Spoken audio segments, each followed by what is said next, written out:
Excellent. Manoj, your views, please. Well, I would like to put it in a bit different way. When the crisis or the COVID came on to all of us, one was that this was an unprecedented. Nobody has seen it. Nobody has any idea how to deal with it. And to be very honest, on the leadership also, we did not have any kind of a template that what is right and what is wrong. So in initial days, it was basically kind of reactive to the situations that you were basically sucked into. Uh, one was that we identified that the HR team identified that this is the time for an HR team to really rise to the occasion and be the catalyst for everything that we need to drive the business. And how do we drive the business? Because in healthcare, the most important aspect is your people. If you don't have people, you can't run the business. And when I say people, in healthcare, you have you know your full-time employees and your outsourced employees equal. So you have to basically get everyone together into this fight. So what few things that we did, one was that we said leadership at all levels, empower people. And we looked at these kind of things. When you have a security guard who is doing the thermal scanning at the gate, he's been empowered to ensure that he does thermal scanning for every employee, be it the CEO, be it Manoj Gupta, or be it anyone else. If he or she doesn't see anyone wearing a mask, he or she has to point it out. They have to say, because it is not for your safety but also my safety. We also looked at some of the unsung heroes who became the leaders in their own right. You have a security guard or a housekeeping staff who probably you don't even look at them on a normal days, but those guys became so important, ensuring that they keep the whole facility clean, sanitized, working kind of 24 by 7. We also got into a task force which meets for 30 minutes, precisely 30 minutes every morning, including the CEO, the HR, and some of the key function heads, just ensuring to see what is that we need to do for people and for the business. One of the things that I realized that we all talk about the culture of an organization. Culture is something you can't see. Culture is something you can't experience.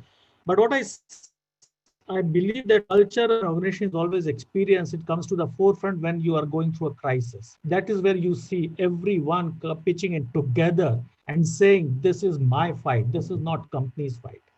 Now, Shreya, you talked about the blended workforce. Yes, in healthcare, it is not an easy thing to ask people to work from home.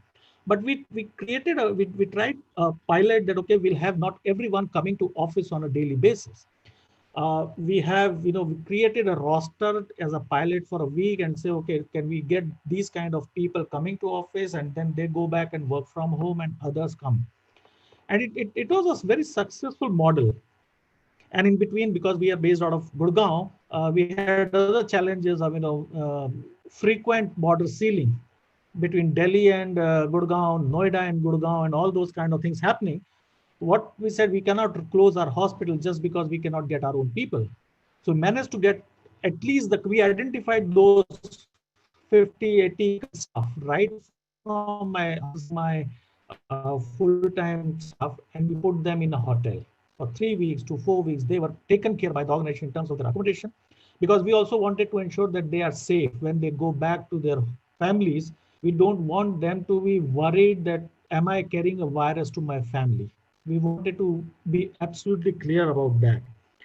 Uh, other important thing was, we were very, very transparent and open in our all communications. There was many town halls that we did, many kind of WhatsApp messages that we created. One of the critical things that we did, because initially the way it could be a point to be debated whether the lockdown, the way it was implemented, was right or wrong. But somewhere the mindset of a common man, infection is equal to death, was the the fear was very prominent in many people's mind. And how do you tell those people that if you follow few protocols, nothing is going to happen to you? So we got all of these junior staff, including my outsourced staff, and had you know uh, kind of a live session with them through my internal medicine head.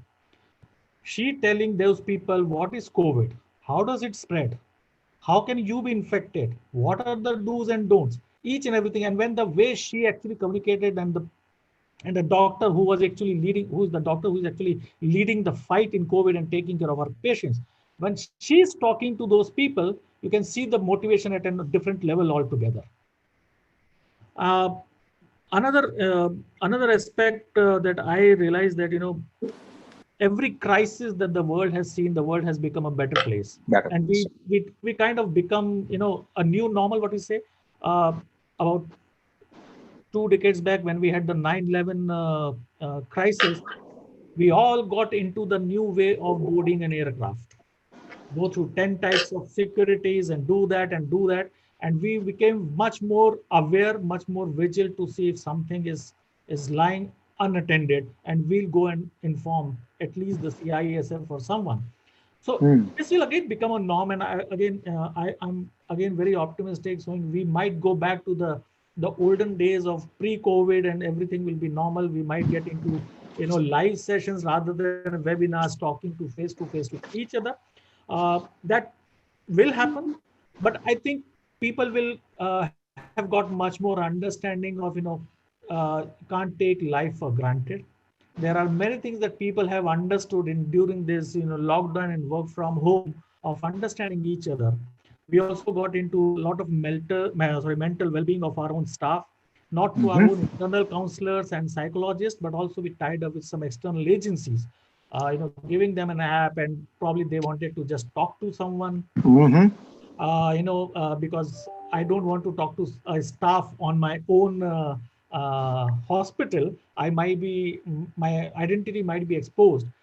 And one interesting aspect that I came to know through one of my friend who is basically a counselor, that every relationship is getting tested nowadays. People who are working from home, right from husband and wife to father and son, father and daughter, and mother and son, every relation, boss and colleagues, bosses, and your staff, every relationship is getting tested. But I think the positive sign is that earlier, probably as an employer, not many people used to trust the employees in an Indian context. But now people are saying, no, the person is available, he is working, they are spending more and more times to deliver the services that are required from them. And I think the boundaries are being broken. There are many aspects where employer and employee are kind of looking at each other in a much more, I would say, positive bonding, if I may use that word. And there are certain things which HR can do, but there are certain things which just happen. You don't know it happens because somebody has just become much more mature in these situations and are reacting in a much more mature way.